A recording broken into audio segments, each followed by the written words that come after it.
तो मैं आज आप सबसे पूछती हूँ, क्या ये वही भारत है जो हर आतंकी हमले के बाद डर जाता था, सहम जाता था? वी स्ट्रॉन्गली कंडेम दिस कहकर आतंकवादियों पर रहम खाता था? क्या ये वही भारत है जिसकी हर हमले के बाद मोमबत्तियां डीपी बन जाती थी और अगला क्रिकेट मैच आते ही सुर्खियां पलट जाती थी?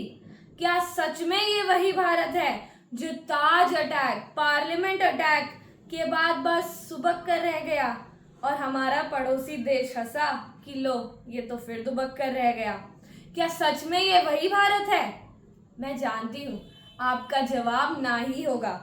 आज हम सब इसी नए भारत का उत्सव मनाने एकत्रित हुए हैं। सुप्रभात। मैं इशिता सिंघल, कक्षा 11वीं की छात्रा, आज आप सभी को हमारे इस भारत देश की एक नई गाथा सुनाने आई हूँ।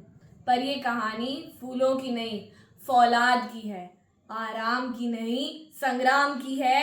तो ज्यादा दूर नहीं जाते, शुरू करते हैं कश्मीर के पहलगाम से, जन्नत के धरती पर गिरे टुकड़े से, इन खूबसूरत वादियों से जिनकी सुंदरता, कश्मीर की प्रगति और पूरे देश की शांति कहीं सरहद पार खटकने लगी। फिर हमलावर भेजे गए और वार हुआ निहत्थों पर। बिलों में जाकर दुबक गए कायर वो, पर घाव ऐसे दे गए, कितने परिवार उजड़ गए, कितने सिंदूर पुछ गए। पूरे राष्ट्र ने एक संकल्प किया, पाकिस्तान घुटनों पर आएगा जी। हर तरफ से मार पड़ेगी इस बदतमीजी के लिए, तब बहुत पछताएगा ये। सच ही है आखिर कि द्वंद्व कहाँ तक पाला जाए, द्वंद्व कहाँ तक पाला जाए, युद्ध कहाँ तक टाला जाए। तू भी है राणा का वंशज, फेंक जहां तक भाला जाए। इस बिगड़ैल पड़ोसी को तो, इस बिगड़ैल पड़ोसी को तो फिर शीशे में डाला जाए। दोनों ओर लिखा हो भारत, सिक्का वही उछाला जाए। हमारी सेना के वीरों और वीरांगनाओं ने पाकिस्तान के इस आतंकी हमले का ऑपरेशन सिंदूर से जवाब दिया। शक्ति और समझ का अनोखा मिश्रण था ये ऑपरेशन। वार किया पर मासूमों पर नहीं, मरी पर आम जनता नहीं, लड़े पर अपने उसूल छोड़े नहीं, रण में तो उतरे पर पाकिस्तान की तरह गिरे नहीं। और हो भी कैसे, कहाँ विश्व का सबसे बड़ा गणतंत्र और कहाँ आतंकवादियों को राज की अंतिम संस्कार देता देश।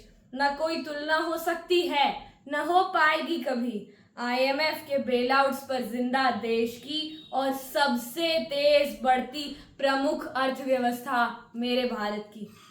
अब घर से थोड़ा दूर और जाते हैं, यूएसए और उनके नए प्रेसिडेंट डोनाल्ड ट्रंप पर आते हैं। जब से राष्ट्रपति बने हैं, मित्र शत्रु किसी को नहीं छोड़ा है। सबसे नया बैर है, हर एक के लिए नई धमकी। किसी पर टैरिफ लगाने हैं और कहीं देश हथियाने हैं। बाकी देशों का मैं नहीं कुछ कहती, पर अभिमान है मेरे भारत पर।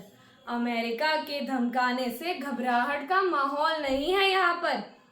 पहले बातचीत में विश्वास रखते हैं हम, पर विकल्प कम नहीं है हमारे पास। टैरिफ्स की धमकियों से दबने वाले नहीं हैं हम। पूरी दुनिया में है ये ऐलान। हर रोज, हर मोड़ पर अपनी शक्ति, विकास, प्रगति, दृढ़ संकल्प और आत्मनिर्भरता का प्रमाण दे रहा है भारत। हर दिन एक नई गाथा लिखी जा रही है। आज 78 साल पूरे हो रहे हैं आज़ादी को। इस साल हमारे इस सफर की हर जीत को याद करते हैं और आने वाली असंख्यक सफलताओं की प्रार्थना करते हैं। अंत में यही कहूँगी, हम किसी के दुश्मन नहीं, पर दुश्मनी करने वाले को छोड़ेंगे नहीं। अगर दुश्मनी की शुरुआत तुमने की है, खत्म करने से पहले हम मुंह मोड़ेंगे नहीं। जय हिंद, धन्यवाद।